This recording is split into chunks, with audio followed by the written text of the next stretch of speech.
You know, sometimes you need to know how to break your heart in order to save your soul. And I read this quote, heard Iman Ghazi actually say this on a podcast or something. And I don't know who's the originator, but the point is that, you know, sometimes, how I understood it at least, is that sometimes you have things going on in life and people leave and things don't work out like you wanted them to, right? And it sucks because you have this impression of people and you try to make excuses for them and you try to understand why did this happen this way or whatever, and you maybe even try to find where you went wrong in certain things, right? But sometimes things are just clear and the answer is really simple. The issue is that we struggle to accept that maybe our perception of who people were, isn't what we thought it was, and that's where this whole thing about heart comes in, because you're gonna have some type of love for people. You're gonna have some type of attachment to who you saw them as, and that might be that you saw the best in them. It might be that you saw, you know, things that you would want them to be, and maybe they are all that, but for whatever reason, it didn't work out. They weren't that when you needed them to be or wanted them to be. They weren't what you had in your mind. And at that point, that's when this idea of love and heart comes in, where it's a belief. You have a belief about people. And in order for you to be able to save who you are as a person, save sort of your character, save your mental health, to be simple, save your own perception of reality, you have to be able to let go of that to save that, to save your soul. And it doesn't mean that, people are bad necessarily, but it just means that the way that you saw them as has to be sort of let go, abandoned, or dropped. Sometimes we attach ourselves a lot to things and to people and stuff like that for many reasons, right? Sometimes it's because it gives us a sense of control over reality. Sometimes it's because it creates a sort of a safety net, right? Like, this is the world as I know it, and in this world as I know it, this person is like this, and that person is like that, and etc. But it comes a point when your perception of who you are, right, and these attachments are going to start bumping heads, because if those attachments, those perceptions, those beliefs about people are not real, if they are sort of, they don't even exist, then it's like, okay, well, it's either that is not true, or who you are originally, authentically, isn't true, and that fight is gonna happen, and you're gonna be conflicted inside. And so this brings me to this quote. I heard Nipsey Hussle say this on a different video, but he was saying that it's either you're at war with yourself and at peace with the world, or you're at peace with the world and at war with yourself. And that's a super deep quote, because you have a choice here, and it links with the conversation we were having, is that you're gonna have beliefs about the world, you're gonna have a way that you're gonna look at the world, and then you're gonna have a way to look at yourself.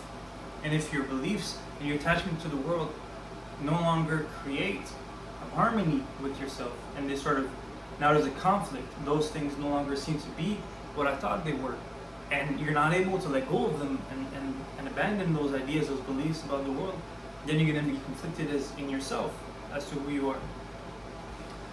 And so my suggestion is that to be in conflict with the world at least gives you the peace inside, because the world can change, the world can leave, and people can leave and come back, or not come back, right?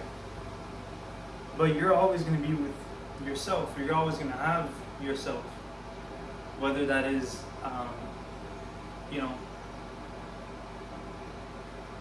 in any situation, wherever you go, right? And so that's where we have to be aware of the choices that we make. And there's going to come a point, if you push this process too far, where the inability to let go of beliefs about people and to break your heart in a certain way, because there is going to be pain associated to that. There's a point where if you're unable to face that pain that you have to create in order to be able to live in a reality which is coherent with the events that are happening, with what you can perceive from people and what your senses are telling you, then you might push yourself to a point where it might actually become a question of mental health. You can actually push yourself to a point where you're gonna pretty much exist in a world where it's not even real. This idea that you have of people, of this guy or this girl, and this friendship or this relationship, if you can't let go of it as being what it is, then you're actually putting yourself in a position where you can't even accept reality for what it is. And now we have a different problem. It's no longer about this person. Now it's about you. Now this conflict in yourself is going to present yourself in different areas, in a vaster way of areas that isn't even related to this particular case. And I think this is a pretty serious thing to think about, because it's like that guy that you know that broke up with a girl last year or a couple months ago, right? And talks about her, and it's like, okay, well, that's one thing. It happened not so long ago. But then 6 months pass, a year passes, 2 years, 3 years. There comes a point where it's like, damn, like she's gone. Like, what are we talking about now, right? And now it's no longer funny in the sense of like, oh yeah, like I really liked her or whatever. Now it becomes a question of, damn, you're not even living in reality.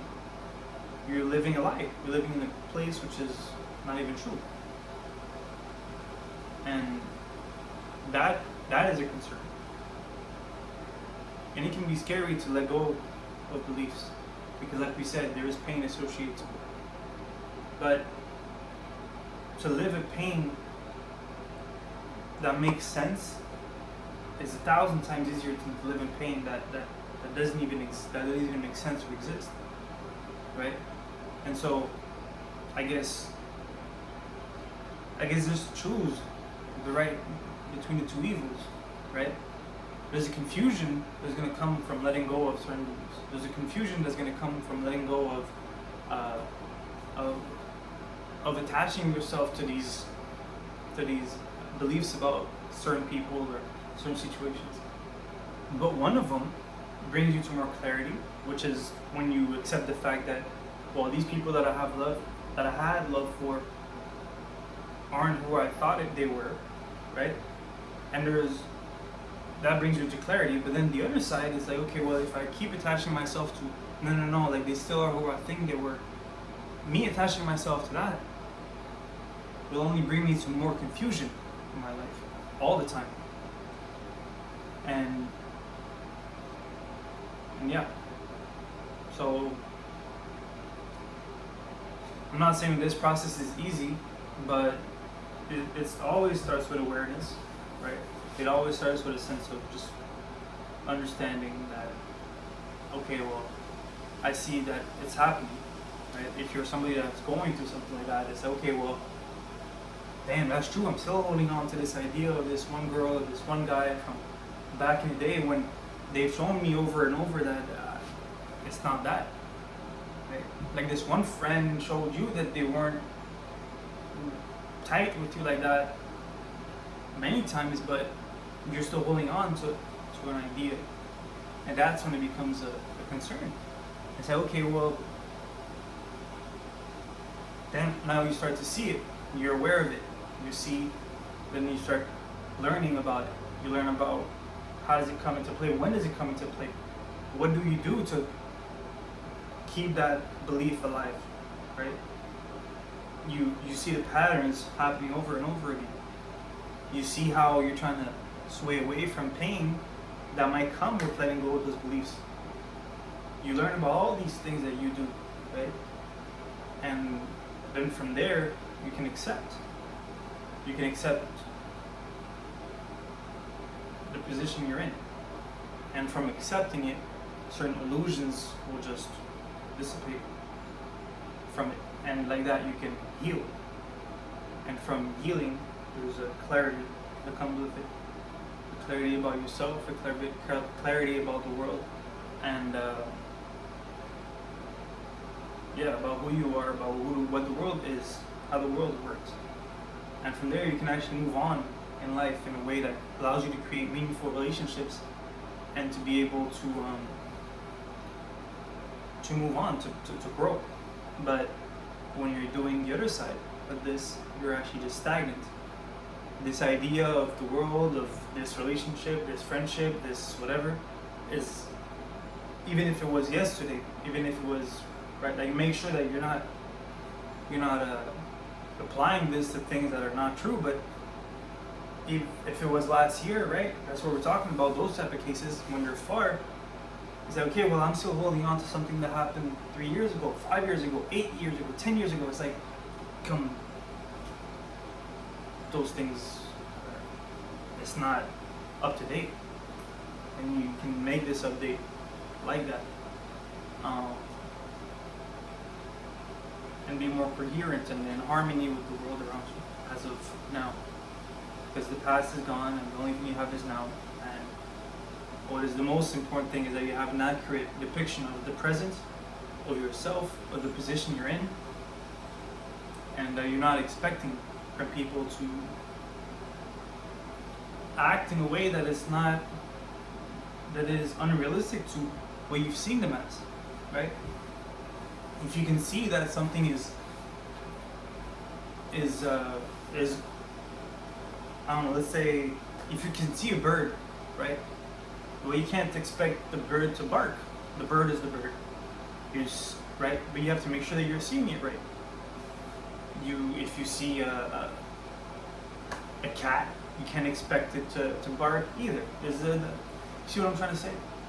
You have to see things for what they are, and in that sense, there's a surrendering sort of obligation to do so that you don't suffer and make other people suffer around you. Because that ability to be true to yourself and to live in a coherent way will make it that people can actually come to you to have more clarity about their own life as well, and in that way you actually help serve and sort of heal people around you. But if you live in a confused state, you live in a state where you're hurt, you're in a position where you're like in pain, in confusion. Well, you're going to create confusion to the people around you, because how are you going to know what you are, who you are, what you want, how to talk, how to move, and etc. If the world around you, you don't have no idea about any of it, you're sort of confused about all of it. Or even worse, you actually believe in things that are not even here. And so,